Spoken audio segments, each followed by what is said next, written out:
Salut à toutes et à tous, c'est Sayville, comment allez-vous? Aujourd'hui, je vais vous parler des secrets des 3 cloches que vous avez au chapitre 1. Elles sont importantes à faire. La première cloche se trouve juste après que vous ayez tué Gangju. Vous savez, le mec avec son bâton de feu qui fait les cabrioles.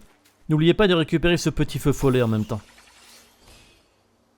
La deuxième cloche se trouve juste après un mini-boss. Il s'appelle Guangmo, l'esprit du poison. Voilà, vous montez les petites marches, vous la voyez en haut. Il ne reste plus qu'à la sonner. Elle est plus qu'une maintenant. La prochaine sera juste après un autre boss. Vous allez sur la gauche. Vous courez, vous courez. Il faut tuer le boss avant de pouvoir aller là, de toute façon. Et là, vous allez atterrir dans un endroit un peu brumeux.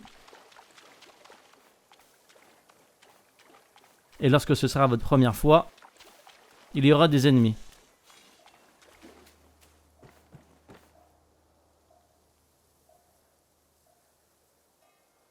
Et lorsque vous la sonnerez, une nouvelle zone se dévoilera. Et juste à côté du sanctuaire de cette zone, il y a 3 coffres. Dont un qui contient un objet très utile. Ça vous fera un peu plus d'armure. Le voici. Voilà, et dans ce coffre-ci, vous avez un équipement pour vos bras. Le chapelet de prière Guanyin.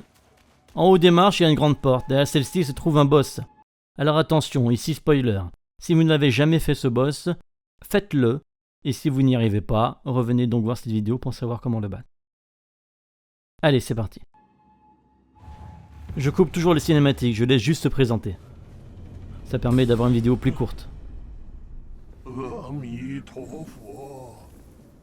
Bon, comme vous le voyez, c'est encore un gros bébé, sauf que celui-ci est spécial. Déjà, il est doré, il a des mouvements supplémentaires et il est accompagné de morts-vivants.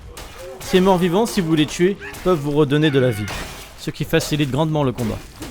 Regardez, par exemple ici, je tue un mort-vivant, hop, il me rend un peu de vie. Celui-ci implose à côté de moi pour tenter de me faire des dégâts. Si les morts-vivants s'approchent de vous, ils vont tenter d'imploser pour vous faire des dégâts. À un moment, notre cher bébé va s'envoler dans les airs tel un Bouddha et prier. Pendant qu'il est comme ça, il est invincible, vous ne pouvez rien lui faire. Tout ce qu'il vous reste à faire, c'est de tuer tous les morts-vivants qui s'en approchent. Chaque mort-vivant qu'il va absorber va lui rendre de la vie. Voilà, c'est tout ce que vous avez à faire. Nettoyer et éviter que les morts-vivants n'atteignent notre cher bébé. Vous voyez ici, il a récupéré de la vie. Je n'ai pas su tuer tous les morts-vivants qui arrivaient vers lui. Bon, après, il y a juste à le spammer et à faire la combo que je vous ai appris. Hop, et ça le met à terre. Cette combo est très puissante. Si vous ne savez pas de quoi je parle, allez voir l'épisode 1. À un certain moment, il lève les bras au ciel comme ceci et appelle d'autres morts-vivants. Ces morts-vivants vont tenter de vous faire des dégâts et vont aussi le booster.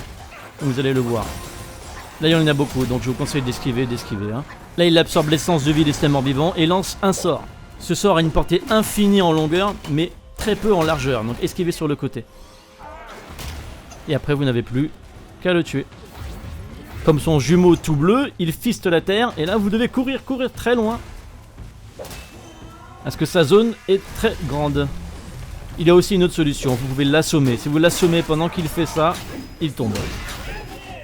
L'assommer comme ceci, pendant qu'il a la main dans la terre. Allez, maintenant, je le finis. Retourne mettre tes couches. Et je l'ai fini avec son homologue bleu. Si c'est pas beau ça. Et je ne vous spoil pas la cinématique. Il ne vous reste plus qu'à prendre votre récompense. La cape Inifuge. Quand vous l'équipez, vous êtes insensible à la brûlure et votre concentration augmente toute seule. Vous savez, les petits points pour faire des attaques lourdes. Et quand vous l'avez dans votre inventaire, comme ça, sans rien du tout, elle vous augmente votre résistance aux brûlures. Un item fort utile. Voilà, ça sera tout pour le secret des 3 cloches. Et n'oubliez pas, arrêtez vos singeries!